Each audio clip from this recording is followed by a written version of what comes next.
आज का ये एपिसोड शुरू करने से पहले एक छोटी सी बात। क्या आप भी अपना पॉडकास्ट बनाने की सोच रहे हैं? तो एंकर ट्राई कीजिए। ये पॉडकास्ट बनाने का सबसे आसान तरीका है। नंबर 1, ये फ्री है। नंबर 2, इसमें कई सारे ऐसे टूल्स हैं जो आपको अपने फोन और कंप्यूटर पर रिकॉर्ड और एडिट करने की फैसिलिटी देते हैं। नंबर 3, आप अपने पॉडकास्ट को डिस्ट्रीब्यूट भी कर सकते हैं, जिससे इसे स्पॉटिफाई और दूसरे प्लेटफॉर्म पर सुना जा सके। तो डाउनलोड कीजिए फ्री एंकर ऐप या विजिट कीजिए anchor.fm पर अपना पॉडकास्ट स्टार्ट करने के लिए। ये तो थी एक छोटी सी जानकारी, और अब शुरू करते हैं एपिसोड का सिलसिला। तो आज के एपिसोड में लीजिए सुनिए फणीश्वरनाथ रेणु के लिखे उपन्यास मैला आंचल का भाग 43, मेरी यानी समीर गोस्वामी की आवाज में। लक्ष्मी दासी न आज मन के सभी द्वार खोल देगी। एक लक्ष्य द्वार। बालदेव जी। जी। रामदास फिर बौरा गया है। कल भंडारी से कह रहा था, लक्ष्मी से कहो एक दासी रखने की आज्ञा दे। कहिए तो भला। बालदेव जी क्या जवाब दें।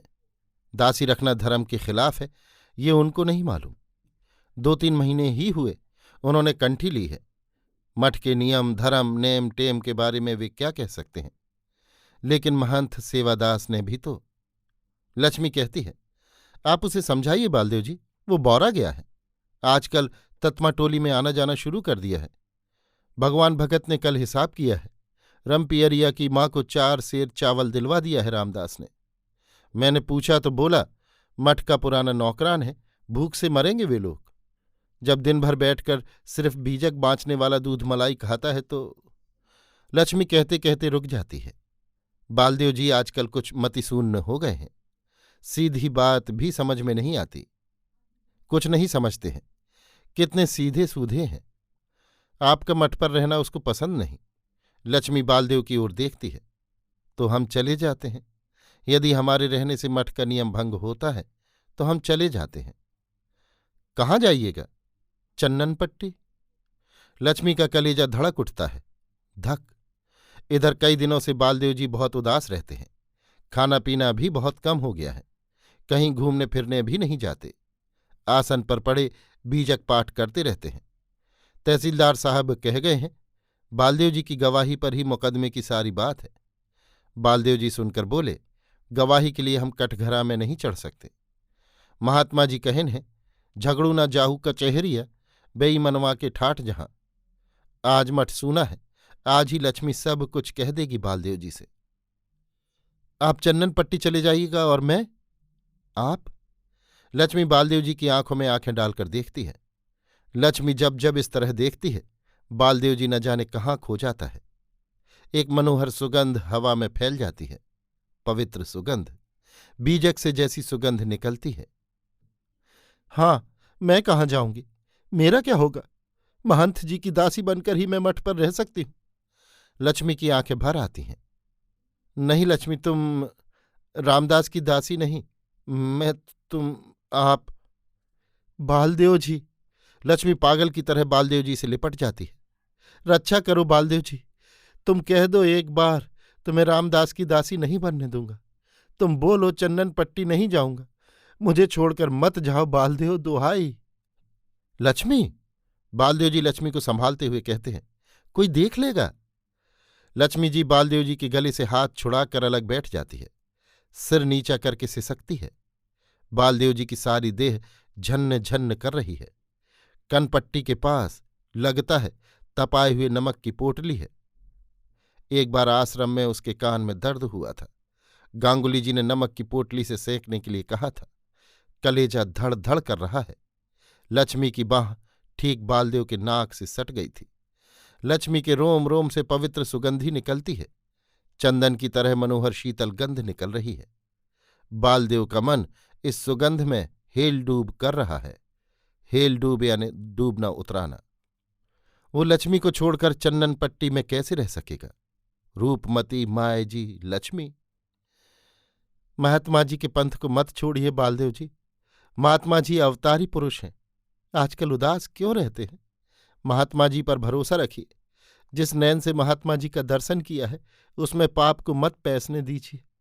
जिस कान से महात्मा जी के उपदेश को सरबन किया है उसमें माया की मीठी बोली को मत जाने दीजिए। महात्मा जी सतगुरु के भगत हैं। लक्ष्मी आंखें मूंद कर ध्यान की आसनी पर बैठ गई है।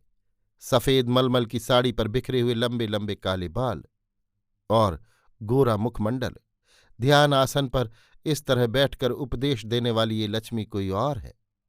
बालदेव जी के हाथ स्वयं ही जुड़ जाते हैं। लक्ष्मी की पवित्र आत्मा की वाणी फिर मुखरित होती है।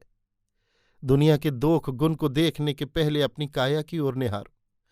मन मैला तन सूथरो, उल्टी जग की रीत। पहले मन को साफ करो। मन पवित्र नहीं, इसलिए वो दुखी होता है, निराश होता है। तुम पंथ पर उदास होकर क्यों बैठ रहे हो? डरते क्यों हो?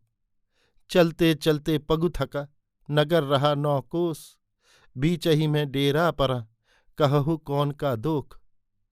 बालदेव को लगता है खुद भारत माता बोल रही है।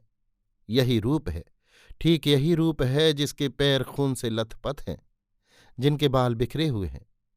बावनदास कहता है, भारत माता अब जार बेजार रो रही हैं।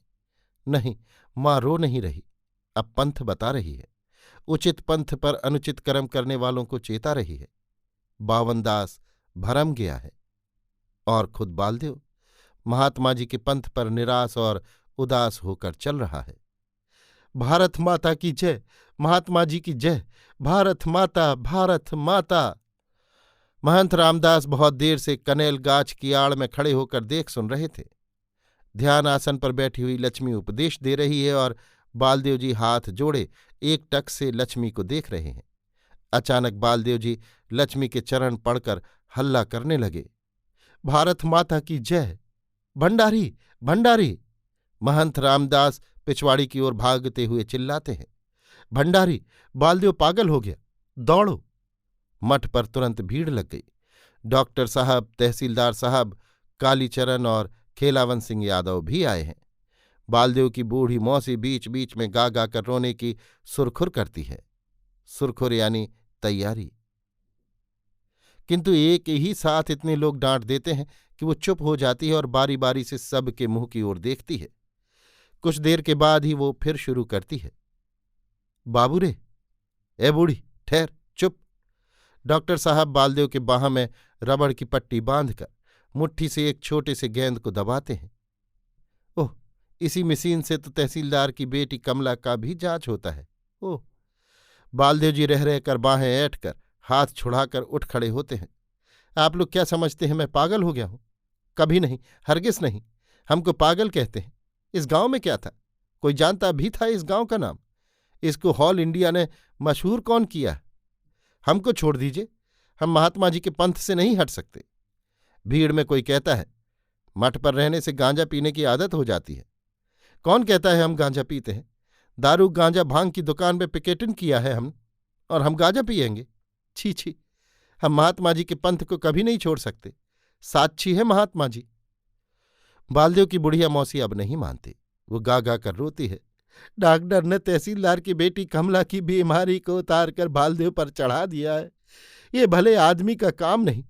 तहसीलदार की बेटी अभी तक कुमारी है। हे भगवान, अब बालदेव का ब्याह नहीं होगा। देवा रे देवा। बालदेव जी, लक्ष्मी कहती है, चित्त को शांत कीजिए।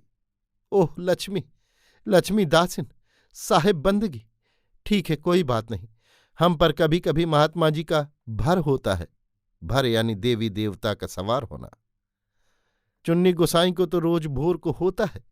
बालदेव जी चुपचाप बैठ जाते हैं। डॉक्टर साहब, बालदेव जी इधर कई दिनों से बहुत उदास रहा करते थे। रात में नींद पता नहीं आती थी या नहीं। 1 सप्ताह पहले एक दिन बुखार लगा था। बुखार की पीली गोली एक ही साथ 7 ठो खा गए। पीली गोली 7 एक ही बार? डॉक्टर आश्चर्य से पूछता है। जी, बुखार की पीली गोली बांटने के लिए मिली थी ना, उसी में से 7 ठो एक ही बार खा गए। बोले कि रोज कौन खाए, एक ही साथ 7 दिनों का खुराक ले लेते हैं। डॉक्टर ठठाकर हंस पड़ता है, कितना बढ़िया हिसाब है। बालदेव जी 10 दिनों तक घोल का शरबत पीजिए, ठीक हो जाएगा। कुछ नहीं है, दवा की गर्मी ही है। रामकृपाल सिंह कहते हैं, बेहदाना अनार संतोला का रस तो ठंडा होता है, गर्मी को शांति करेगा। जेहल में हम सिर्फ बेहदाना संतोला खाकर रहते थे। 2 बेहदाना मेरे पास अभी भी हैं। बालदेव और कालीचरण के बयान पर ही सब कुछ है। जिसको चाहे फंसा दें, चाहे बचा दें। खुद दारोगा साहब कहते थे कि बालदेव की गवाही की बहुत कीमत है। खेलावन सिंह यादव आजकल कालीचरण का आग पीछ खूब करते हैं। पार्टी ऑफिस के बगल में एक चौखड़ा घर बनवा देंगे। सुनते हैं साथी निवास घर जैसा घर जिला पार्टी ऑफिस में है। मीटिंग के दिन जितने साथी आते हैं उसी घर में रहते हैं। जो सेक्रेटरी होगा वो ऑफिस घर में रहेगा। कालीचरण ने खेलावन सिंह से कहा तो वे तुरंत तैयार हो गए। जोतखी काका ने कालीचरण का हाथ देखा है। खूब नक्षत्र बली है कालीचरण। राज्यसभा में जश है, बेटा बेटी भी है, धन भी है, मगर एक ग्रह बड़ा जब्बड़ है। सिंह जी बालदेव जी को बेहदाना संतोला खाने के लिए मना रहे हैं। खा लो बालदेव जी, बड़ा पुष्टिकारी चीज है, दवा की गर्मी दूर हो जाएगी। गवाही ने बालदेव जी की खोई हुई कीमत को फिर बहुत तेज दर कर दिया है। बालदेव जी कहते हैं, महात्मा जी का रास्ता हम कभी छोड़ नहीं सकते।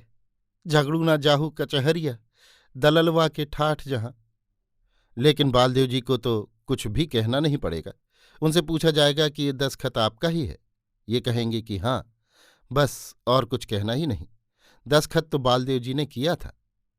ये तो झूठ बात नहीं, कालीचरण ने भी किया था। चाहे जैसे भी हो, बालदेव जी को गवाही के लिए राजी करना ही होगा, नहीं तो सारे गांव पर आफत है। कोठारिन लक्ष्मी दासिन को तहसीलदार साहब समझा कर कह दें तो बात बैठ जाएगी।